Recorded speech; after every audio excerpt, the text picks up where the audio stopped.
भोपाल पे नर्सिंग छात्रों का आंदोलन अब बेहद गंभीर मोड़ पर पहुंच गया है।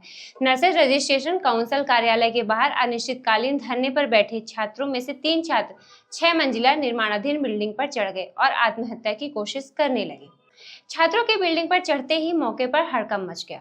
नीचे बड़ी संख्या में छात्र जमा हो गए और तीनों छात्रों के नीचे उतारने की कोशिश की जाने लगी।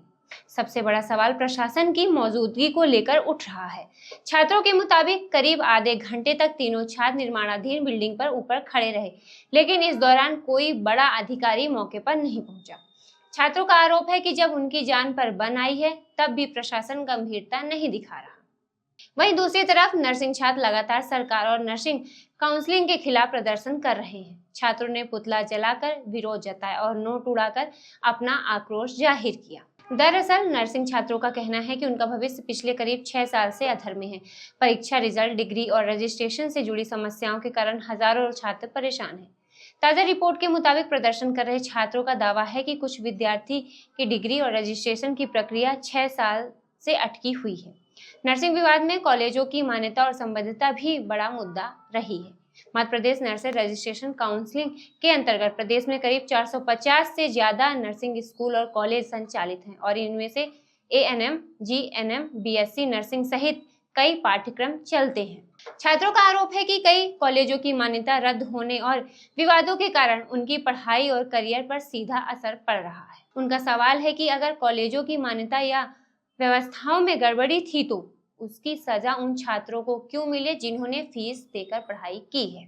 छात्रों की प्रमुख मांग है कि लंबित परीक्षाएं जल्द कराई जाएं, रिजल्ट जारी किए जाएं, डिग्री और रजिस्ट्रेशन की प्रक्रिया पूरी की जाए और मान्यता विवाद में फंसे छात्रों के भविष्य को सुरक्षित करने के लिए सरकार ठोस व्यवस्था करे। लेकिन अब आंदोलन का सबसे चिंताजनक पहलू सामने आया है। 6 मंजिला निर्माणाधीन बिल्डिंग पर 3 छात्रों का चढ़ना और आत्महत्या की कोशिश करना यह बताने के लिए काफी है कि छात्र किस हद तक मानसिक और प्रशासनिक दबाव महसूस कर रहे हैं। बैठ रहे हैं, केस करने की धमकी दे रहे हैं हमें। ये सर केस करने की धमकी दे रहे हैं। ये कह रहे हैं, धमकी दे रहे हैं, फोटो कहता है आप पे केस कर देंगे। केस कर रहे हैं, हम डर गए। ये कह रहे हैं तुम नीचे चलो, अभी केस करते हैं, जेल में डाल के धमकी दे रहे हैं। हम क्या करें? हम हमारे हक के लिए लड़ रहे हैं। हम नहीं लड़ सकते, वैसे ही थोड़ी गए ऊपर हैं, हमारे हक के लिए लड़ रहे हैं। हम हक लेके रहेंगे।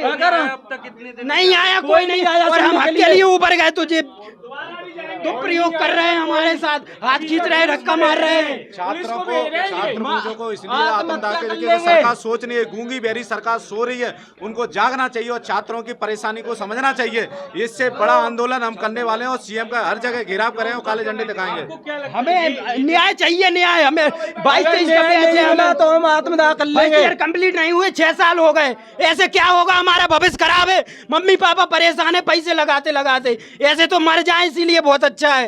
अब सवाल यह है कि क्या छात्रों को अपनी मांग मंगवाने के लिए जान जोखिम में डालने की स्थिति तक पहुंचना पड़ेगा? करीब 6 साल से अटका भविष्य आखिर कब सुधरेगा? और जब 3 छात्र 6 मंजिला बिल्डिंग पर चढ़ गए तो करीब आधे घंटे तक कोई जिम्मेदार अधिकारी मौके पर क्यों नहीं पहुंचा? फिलहाल छात्रों का धरना जारी है और पूरे मामले में प्रशासन की अगली कार्रवाई पर सभी की नजर है।